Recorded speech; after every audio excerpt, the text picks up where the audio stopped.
how I got here. Every time there's a crime or there's a break-in or there's a car theft or something, this topic comes up of a security patrol. A Facebook page exists that hasn't gotten a whole lot of traction in the last couple of years. And people talk about it periodically and then it dies. And then when I was president of JPNA a couple of years ago, the idea was pitched to me, but at the time it didn't seem like it was the right time to bring it to you guys. And JPNA didn't really, I never even brought it to JPNA because by the time that I was getting ready to, interest had subsided again. So nobody's ever really taken the time to examine all the moving pieces and put together a proposal. That's up until now. I'd like to thank Van Brown and Martha Adams from SciQuest Business Solutions, Chris Newman, who is the president and one of the founders of the Grant Park Security Patrol. I'd like to thank Cynthia Roseberry, Holly Roseberry, Eric Morrow, Mark Bear, and this guy right here for his insights. This is Captain Pritchard, Captain Charlie Pritchard. I'm sure you guys know him. So basically, and Captain Pritchard, I didn't really mention this, but just feel free to jump in whenever you'd like to, okay? Okay, great. Thank you. So East Point is turning the corner. Our city government is turned the corner. And the bickering is taking a backseat to getting work done. So that's really encouraging to see. We've seen the addition of Google Chrome is going to present a terrific value proposition to the city of East Point and doing business in the city of East Point. But security remains one of our biggest issues that we face on a day-to-day basis in our homes and in our businesses. So, here's how as a community we can address these concerns. My goal is that the program that I've designed is replicable across other East Point neighborhoods. So here are the particulars. Thank you guys for coming. Holly is passing around a sheet that's got the information on it, and if I didn't print enough of the sheets, I'm sorry. But I'm actually going to be putting a blog up online, and I'm also going to be doing a YouTube video for this as well. So the umbrella organization will be called Jpsp LLC. That's an LLC because it just works better as an LLC. There's way too much paperwork to try it to do it as a nonprofit. So I've created a couple different scenarios, and one of the scenarios would be that off-duty East Point police officers contracted will patrol Jefferson Park in 4-hour shifts at varying times. Officers would be in full uniform, but would use their own vehicles, clearly marked with a magnetic patrol sticker. And this is kind of a sticking point, and one of the things that Captain Pritchard has been talking with our new Chief of Police, Tommy Gardner, about was this particular issue. So the idea of the actual East Point Police Department, actually patrol officers using East Point police vehicles, is not dead in the water. So that's something that we haven't worked out all the details, but in the meantime, another idea would be to just slap a sticker onto their personal vehicle. So scenario 2 would be that we hire a contracted security company patrol the neighborhood the same way in marked vehicles for 4-hour shifts at varying times. So there are obvious advantages to looking in-house first. We have deep connections in place with East Point Police Department, and a private security company would not have the arrest capability that East Point Police Department would. We'd be the first East Point neighborhood to initiate the program, and the new police chief, Tommy Gardner, is investigating all the factors involved. And let's say that when it happens with the East Point Police Department as opposed to a private security company, the new chief would have the final say, yes or no. Also, we have to get the approval of the city attorney and the city manager. But I think they're going to be open to the idea. So the reason for the varying patrol times is to create a sense of criminal confusion. That's a term that I coined myself. So the idea is that the people stealing our cars and kicking in our doors are not going to be able to determine our patrol patterns because they're always going to vary. This is going to create instability for the criminals and stability for our residents.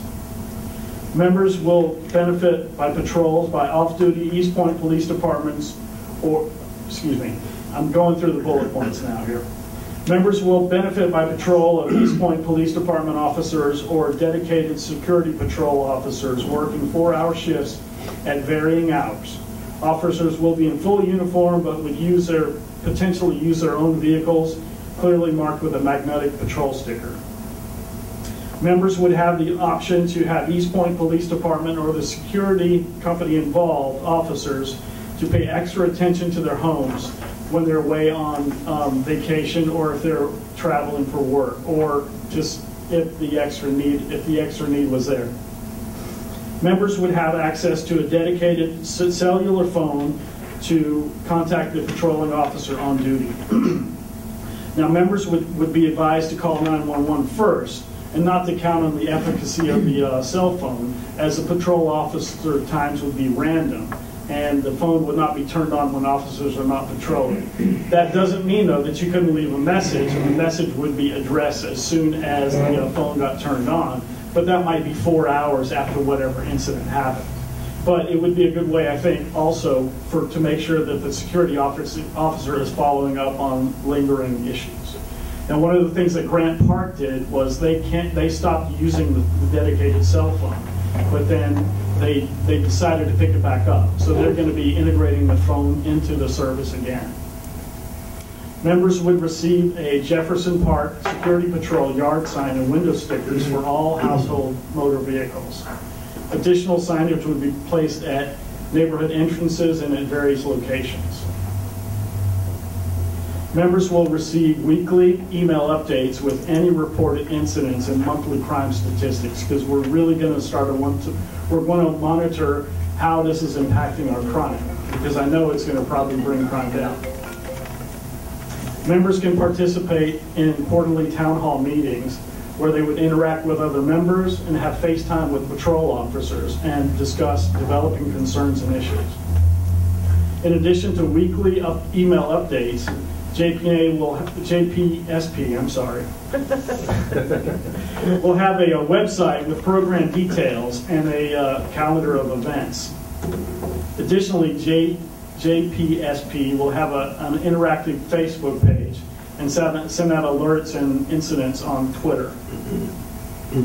A couple of things that I'd like to also integrate would be that JPSP, that's really difficult to keep wanting to say JP&A, sorry, will provide security services free of charge to 3 households once up and running.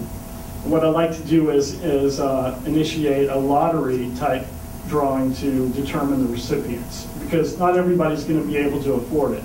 It's a low cost thing, but I think it'd be really great to be able to reach out and do some pro bono work for other people in the neighborhood. And it's kind of all of us working together to lift everybody up.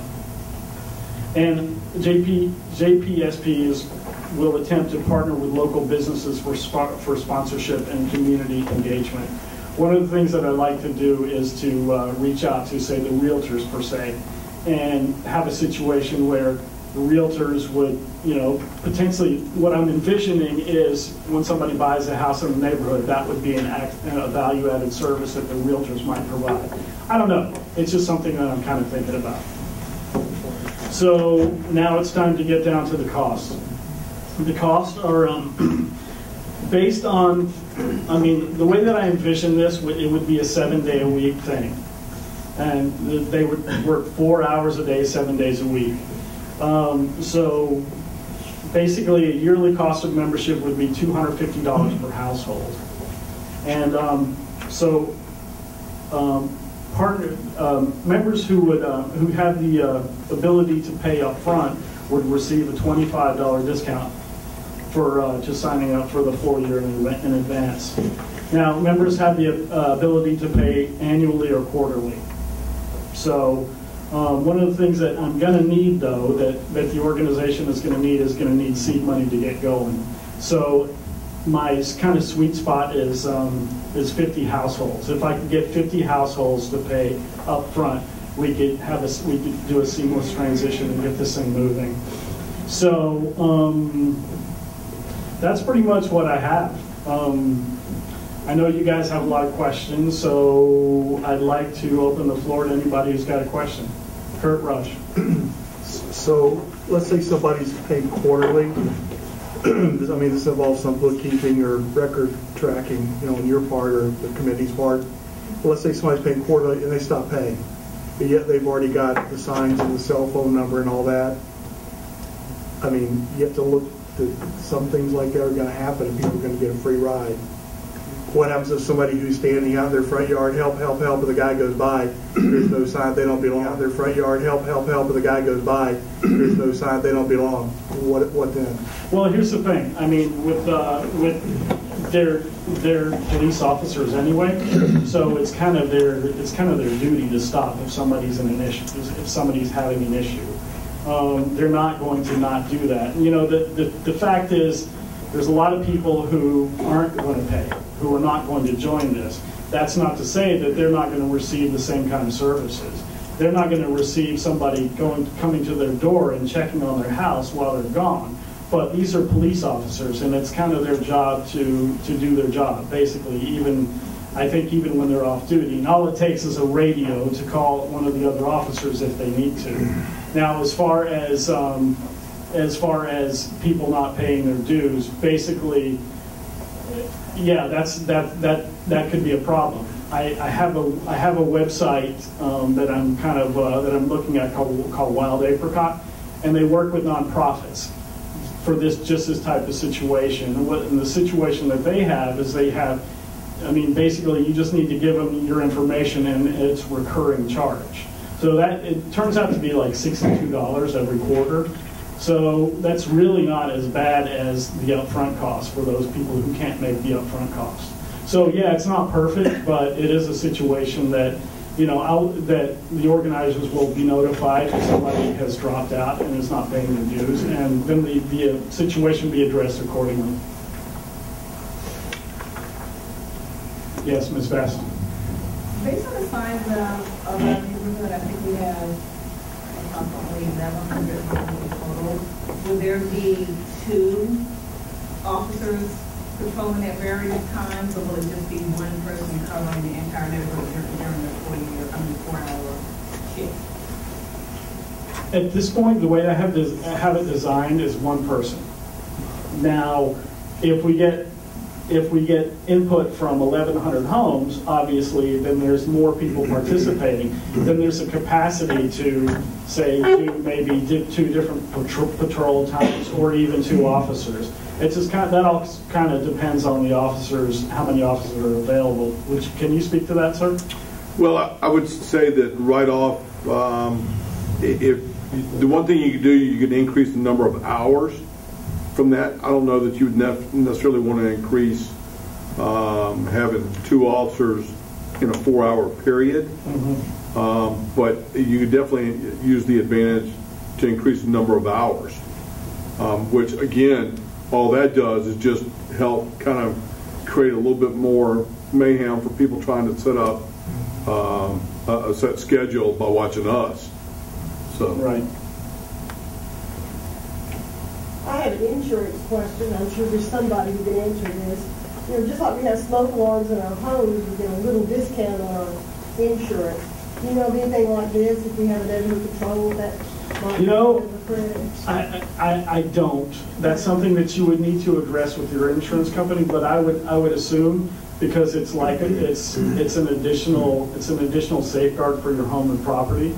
I think it would just depend on your insurance carrier at the time. Like, some of them are going to be more lenient, some of them are going to have more bandwidth to give you more kind of discounts.